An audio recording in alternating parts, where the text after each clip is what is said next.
18 मार्च 2017 को police control room को सूचना मिली कि गांव अनोड़ा में कुछ लोगों ने दो लड़कियों को घेर रखा है। उनकी जान को खतरा है। कंट्रोल रूम ने यह सूचना थाना राया पुलिस को दे दी, क्योंकि गांव अनोड़ा उसी के अंतर्गत आता था। सूचना मिलते ही थाना राया के थाना प्रभारी इंस्पेक्टर अनिल कुमार पुलिस बल के साथ गांव अनोड़ा पहुंच गए। गांव पहुंचकर उन्हें पता चला कि वो फोन राम खिलाड़ी के घर से किया गया था। पूछताछ में अनिल कुमार के सामने जो घटना आई वो हैरान करने वाली थी। फोन जिन दो लड़कियों ने किया था वे आपस में शादी करना चाहती थीं, जो लोगों को स्वीकार नहीं था। लोग दोनों को अलग करना चाहते थे, जबकि लड़कियां एक दूसरे से अलग नहीं होना चाहती थीं। जब लोग जबरदस्ती करने लगे तो उन्होंने कंट्रोल रूम के 100 नंबर पर फोन कर दिया था। मामला कोई बहुत गंभीर नहीं था, फिर भी कुछ लोगों को उत्तेजित देखकर अनिल कुमार दोनों लड़कियों को साथ लेकर थाने आ गए। उनके पीछे पीछे दोनों लड़कियों के घर वाले ही नहीं, कुछ रिश्तेदार और गांव के भी तमाम लोग आ गए थे। पुलिस जिन दोनों लड़कियों को थाने ले आई थी उनमें से एक का नाम सोनिया था। उसकी उम्र 23 साल थी। वो मथुरा जिले के थाना राया के गांव अनोड़ा के रहने वाले राम खिलाड़ी की बेटी थी। उसके साथ आई लड़की का नाम रीना था, जो 21 साल की थी। वो गांव रूमगेला के रहने वाले लक्ष्मण की बेटी थी। थाने में की गई पूछताछ में सोनिया और रीना के प्रेम से लेकर बात विवाह तक पहुंचने की जो कहानी सामने आई वो इस प्रकार थी। उत्तर प्रदेश के जिला मथुरा के थाना राया का एक गांव है अनोड़ा। राम खिलाड़ी इसी गांव के रहने वाले थे। उनके परिवार में पत्नी भारती के अलावा 4 बेटियां और एक बेटा था। राम खिलाड़ी कपड़ों पर प्रेस करके गुजर बसर करते थे। सोनिया उनकी सबसे छोटी बेटी थी। उन्होंने 3 बेटियों की शादी कर दी थी। अब वो सोनिया की शादी के बारे में सोचने लगे थे। लेकिन सोनिया कुछ अलग तरह की लड़की थी, जिसे लेकर राम खिलाड़ी ही नहीं, उनकी पत्नी भारती भी चिंतित रहती थी।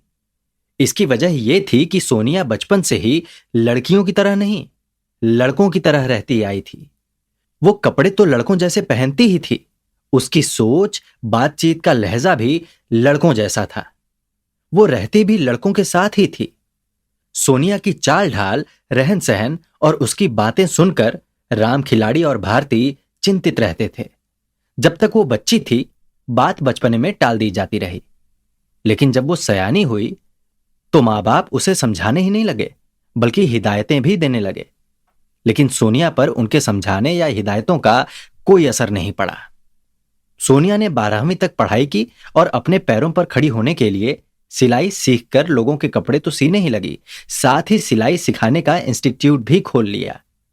उसके यहां सिलाई सीखने गांव के ही नहीं, अगल बगल के गांवों की भी लड़कियां आती थीं। सोनिया जहां अपने में मस्त रहती थी, वहीं मां बाप को उसके ब्याह की चिंता थी, क्योंकि उन्हें शायद पता नहीं था कि वो जिस बेटी के ब्याह के लिए परेशान है उसमें लड़कियों वाले गुण हैं ही नहीं। उन्होंने सोनिया के मन में क्या है इस बात की परवाह किए बगैर अलीगढ़ की तहसील अतरौली के गांव जमनपुर के रहने वाले रमेश से उसकी शादी तय कर दी। जब इस बात की जानकारी सोनिया को हुई तो वो विरोध पर उतर आई। लेकिन उसके विरोध के बावजूद राम खिलाड़ी ने उसकी शादी धूमधाम से रमेश के साथ कर दी। यह सन 2009 की बात है। मां बाप के इस फैसले से नाराज सोनिया ससुराल चली तो गई, पर बागी बन गई। ससुराल वालों ने उसे हाथों हाथ लिया, पर उसके मन में जो था उसमें जरा भी बदलाव नहीं आया। सोनिया ने पति को छूने देने की कौन कहे, चारपाई के भी नजदीक नहीं आने दिया। सवेरा होते ही उसने साड़ी उतारकर फेंक दी और जीन्स टॉप पहन लिया। बहू की इस हरकत से ससुराल वाले हैरान रह गए। उन्हें यह जरा भी पसंद नहीं आया। उन्होंने उसे नादान समझकर समझाना चाहा, पर वो कुछ भी समझने को तैयार नहीं थी।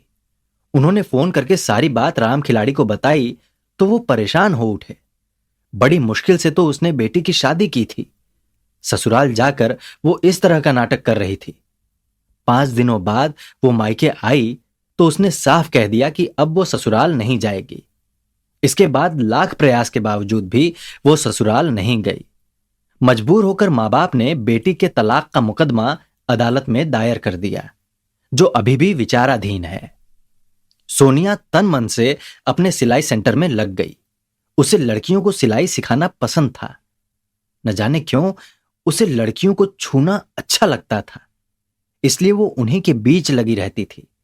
एक दिन पड़ोस के रूमगेला गांव की रहने वाली रीना उसके सिलाई सेंटर पर सिलाई सीखने आई, तो उसने उसमें न जाने क्या देखा कि उसे लगा इसी लड़की की उसे तलाश थी। रीना अभी पढ़ रही थी। वो सिलाई सीखकर अपनी पढ़ाई का खर्च खुद निकालना चाहती थी। उसके पिता लक्ष्मण खेती करते थे। उनके परिवार में पत्नी शांति के अलावा 4 बेटियां थीं। 3 बेटियों की वो शादी कर चुके थे। सबसे छोटी रीना अभी पढ़ रही थी। रूमगेला गांव अनोड़ा से 6 किलोमीटर दूर था। इसके बावजूद रीना रोज साइकिल से सोनिया के यहां सिलाई सीखने आती थी। रीना में ऐसा न जाने कौन सा आकर्षण था कि सोनिया उसकी ओर खींचती जा रही थी। जब तक वो सिलाई सेंटर में रहती, सोनिया को अजीब सा सुख महसूस होता। वो उसी के इर्द गिर्द मंडराती रहती थी। उसे छूकर उसके मन को असीम शांति ही नहीं मिलती थी, बल्कि अद्भुत सुख का भी एहसास होता था। सोनिया की नजरें हमेशा रीना पर ही जमी रहती थीं, क्योंकि वो उसे अन्य लड़कियों से अलग नजर आती थी। रीना को भी जब उसके मन की बात का एहसास हुआ, तो वो भी उसके करीब आने लगी। जल्दी ही वो उसकी खास छात्रा बन गई। एक दिन सोनिया ने बहाने से उसे अपने घर क्या रोका। उस दिन के बाद से वो उसी की होकर रह गई। इसके बाद सोनिया ने रीना के पिता लक्ष्मण को फोन करके कहा कि रीना रोज रोज 6 किलोमीटर आने जाने में थक जाती है। अच्छा होगा कि उसे उसके पास ही रहने दें। इससे रीना सिलाई भी जल्दी सीख जाएगी और रोज रोज की थकान से भी बच जाएगी। लक्ष्मण को क्या पता था कि सोनिया के मन में क्या है। उन्होंने सहज भाव से इजाजत दे दी। अब रीना सोनिया के साथ ही रहने लगी। सप्ताह में एक आध दिन वो घर भी चली जाती थी।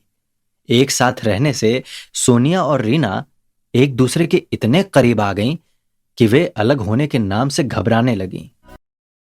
अगर आपको ये कहानी पसंद आई तो इस वीडियो को लाइक करके चैनल को सब्सक्राइब करें और अपने सुझाव हमें कमेंट करके दें। ये बिल्कुल फ्री है। हमें आपके सपोर्ट की जरूरत है।